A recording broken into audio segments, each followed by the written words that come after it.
Bonjour les enfants, bienvenue à l'émission Raconte-moi une histoire, une émission spécialement pour vous les enfants. Aujourd'hui, je vais vous raconter l'histoire non pas d'un enfant, mais de deux enfants, un grand frère et une petite sœur. Le grand frère s'appelle André et la petite sœur Emmeline. Ces frères et sœurs avaient un jeu en particulier qu'ils aimaient beaucoup. Ils aimaient jouer à cache-cache. Quel enfant n'aime pas ça? Même moi, quand j'étais petite, j'aimais énormément ce jeu-là. D'abord, André se cachait et Emmeline comptait. Elle comptait jusqu'à 10, 20, 30, 40, parfois 50. Et quand elle avait fini, elle allait chercher son grand frère. Mais lui se cachait très bien. Et souvent, elle prenait du temps avant de découvrir sa cachette. À l'inverse, quand André comptait, et il savait très bien compter, il trouvait rapidement sa petite sœur. Et ça lui faisait quand même un peu de la peine. Et elle cherchait à chaque fois à avoir les meilleures cachettes. Mais son frère la surpassait.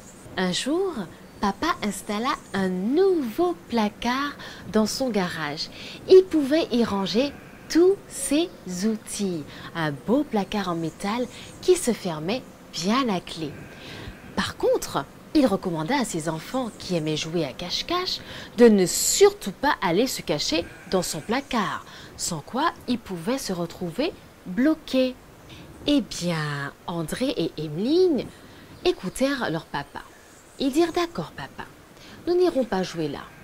Les jours passèrent et Emmeline trouvait de plus en plus facilement son frère.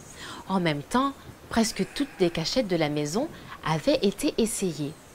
Un jour, alors qu'il jouait à cache-cache, André décida d'aller se faufiler dans le placard de son papa. Il avait déjà oublié apparemment que papa lui avait dit de ne pas se cacher là. N'écoutant que son esprit d'aventurier, il alla et se cacha dans le placard de papa. Il se cacha tout en bas et se retrouvait bien coincé. Il était content. Il se disait dans son cœur « Jamais ma petite sœur ne me trouvera là. Jamais au grand jamais. » Avec sa main, il essaya d'entrebâiller la porte. Mais que se passa-t-il? La porte, celle-ci, claqua sur lui. D'un seul coup, clac! Il se retrouvait fermé dans le placard. Ouh là là là là là là, mais comment allait-il faire? Il commença à pousser. Mais rien à faire, le placard avait sa sécurité et ne s'ouvrait que de l'extérieur. Il commença à crier « Au secours, au secours! Emmeline, tu m'entends? Papa, maman !» Mais rien à faire. Personne ne l'entendait là où il était, tout au fond dans le placard. Et il était coincé. Il avait les jambes coincées, la tête coincée, les bras coincés et pouvait à peine respirer.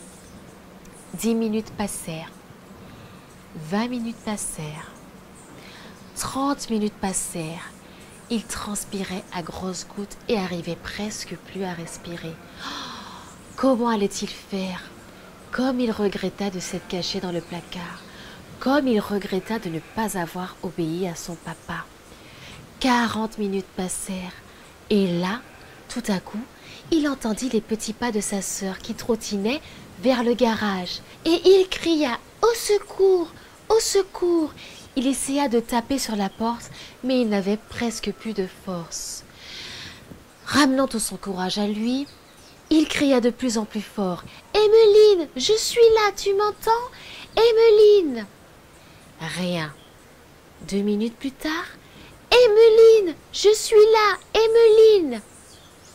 André, il entendait la voix de sa petite sœur un peu étouffée, mais il l'entendait. « André, où es-tu? Je ne te vois pas. »« Emmeline, je suis dans le placard, vite, vite! Je suis dans le placard, viens m'ouvrir s'il te plaît. » De suite, elle se précipita et essaya d'ouvrir la porte. « Je suis trop petite, la poignée est trop haute, je ne peux pas.